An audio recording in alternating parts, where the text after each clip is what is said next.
Ei pessoal, tudo bem? Hoje a gente vai ver um pouquinho mais, conhecer um pouquinho melhor do Exame Nacional do Ensino Médio, o Enem, que vocês vão prestar, tá? Vamos começar por um pouquinho da história do Enem. O Enem, de início, ele foi criado com o objetivo de verificar o desempenho dos alunos do ensino médio brasileiro.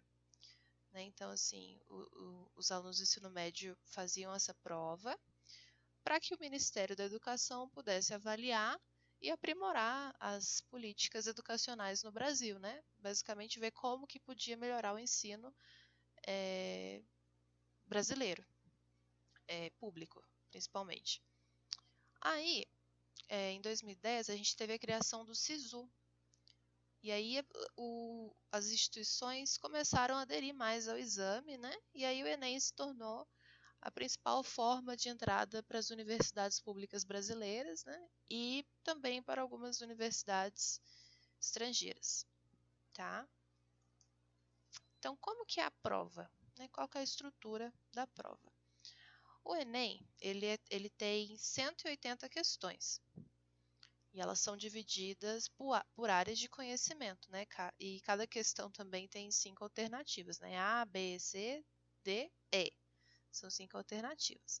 Essas 180 questões são divididas em 2 dias, então vocês fazem 90 questões em um dia, 90 questões em outro. Então, 90 questões em um domingo e no outro domingo vocês fazem mais 90, tá?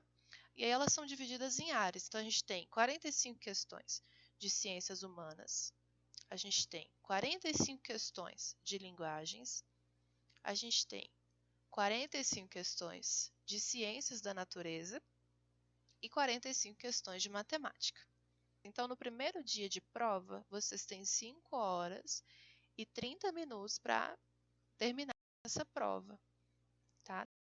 Essa primeira parte da prova. E nesse dia, vocês vão ter questões de ciências humanas e suas tecnologias, que envolvem as disciplinas de História, Geografia, Filosofia e Sociologia, e as questões de linguagens e códigos e suas tecnologias, que envolvem questões de língua portuguesa, língua estrangeira, literatura, artes e educação física, tecnologias da informação e comunicação. Nossa, mas profa, cai educação física do Enem? A gente cai. Né? Mas em grande maioria, as questões são sempre acompanhadas de um texto, quase sempre acompanhadas de um texto, e aí vocês têm que interpretar aquele texto para vocês acharem a resposta correta, tá bom? E esse tecnologias da informação e comunicação, o que é isso?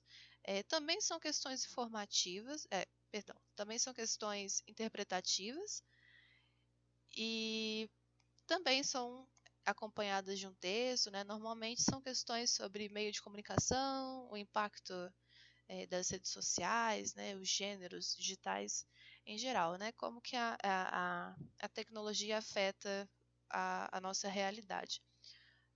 E a redação, né? No primeiro dia vocês também fazem a redação. Já no segundo dia, são 2 áreas do conhecimento. A prova tem 5 horas de duração, então vocês têm 30 minutos a menos. E aí são 45 questões de ciências da natureza, né, que são física, química e biologia, e 45 questões de matemática. No Enem, pessoal, vocês têm que escolher uma língua estrangeira, tá? E ele dá 2 opções para vocês. Tem o inglês e tem o espanhol. Então, são só 5 questões. E aí vocês escolhem qual vocês querem. É muito importante isso aqui, porque quando vocês fazem a inscrição na prova, lá no sistema do Enem, vocês escolhem uma língua estrangeira, tá? E aí lá no dia da prova, vocês vão abrir o caderno de prova e vocês vão perceber que a prova de linguagens, ela traz 5 questões em inglês e 5 questões em espanhol. Então vocês precisam ficar muito atentos a isso, porque vocês só vão fazer as questões da língua estrangeira que vocês escolheram na inscrição, tá? Então, se você escolheu a língua estrangeira inglês, você vai fazer as 5 questões de inglês só. E aí você vai pular a prova de espanhol.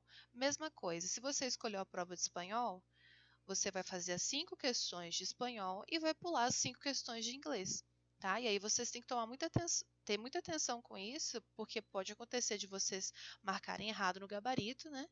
E o sistema vai considerar a língua que você selecionou no dia da sua inscrição, tá bem? E uma dica aqui é vocês escolherem o idioma que vocês têm mais facilidade. Né? Então, se você já fala espanhol, escolha o espanhol, né, que vai ser mais fácil para você. Outra coisa, os textos das 5 questões são sempre na língua estrangeira, mas as perguntas são em português, então é bem importante vocês praticarem a interpretação de texto, tá? E como saber a nota? Né? Quando vocês já passarem pela prova, já passou todo aquele sufoco, lá no site já está o seu resultado pronto. Como é que vocês vão fazer a média da nota de vocês? É muito tranquilo. Vocês vão somar a nota de cada área do conhecimento mais a nota da redação e vai dividir por 5, tá? E aí vocês vão ter a nota média de vocês. Cada área vale 1000 pontos, né? Mas é bem simples fazer essa média. Então, pessoal, vejam esse exemplo aqui, olha.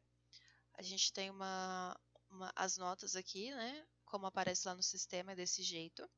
Então, a gente tem as áreas do conhecimento, as notas das áreas do conhecimento, e aí a gente faz a média do jeito que eu falei antes. Tá? Então, a gente soma cada área do conhecimento e divide por 5. E aí vocês vão ter a nota final. Né? Eu deixei a conta aí para vocês checarem. Tá? A pontuação no Enem, ela dá acesso a muitos programas, tá? do governo.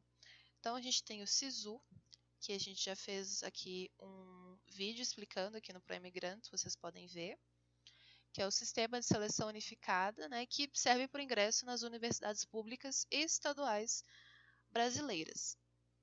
E aí vocês podem checar, né, quais universidades participam, né, são muitas universidades, vocês têm muitas opções, e aí vocês conseguem tentar uma vaga em alguma dessas universidades, né, no Brasil inteiro. A gente tem o FIES, né, que é o Financiamento Estudantil do Governo Federal, né, e aí vocês conseguem financiar a mensalidade com ou sem juros de uma faculdade privada. A gente tem também o ProUni, né, que também é um programa do governo, em que o governo libera bolsas de estudo, né, parciais ou integrais. Né? Então, aí vocês conseguem uma bolsa de estudo em uma universidade privada, dependendo da nota do Enem de vocês. Né? Então, assim, dependendo da nota de vocês, vocês tiverem uma nota mais alta, vocês podem conseguir uma bolsa de 100%. Mas aí, se vocês tiverem uma nota um pouquinho mais baixa, pode ser que vocês consigam 50, né? 80, 50, enfim.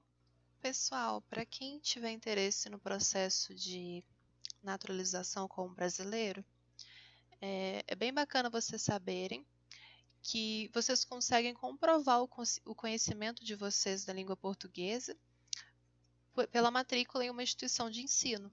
Tá?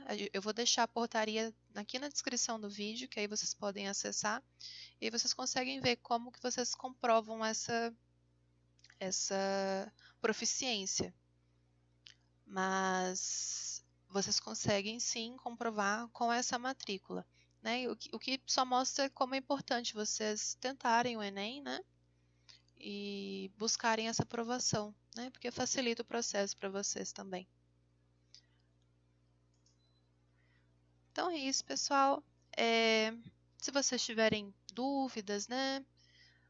Se algo não ficou claro, se você, né, não é do cursinho para imigrantes, se você quer saber mais sobre o cursinho, vocês podem procurar a gente, né, os nossos alunos podem procurar a gente pelo WhatsApp, né, que você já tem o WhatsApp da gente. Pode procurar a prof. Ana Luísa, a prof. Daiane, vocês podem me procurar também. E quem não for do cursinho, pode entrar em contato pelo nosso e-mail, que a gente tira as dúvidas que aparecerem, tá bem? Então é isso, pessoal. Um abraço e até a próxima.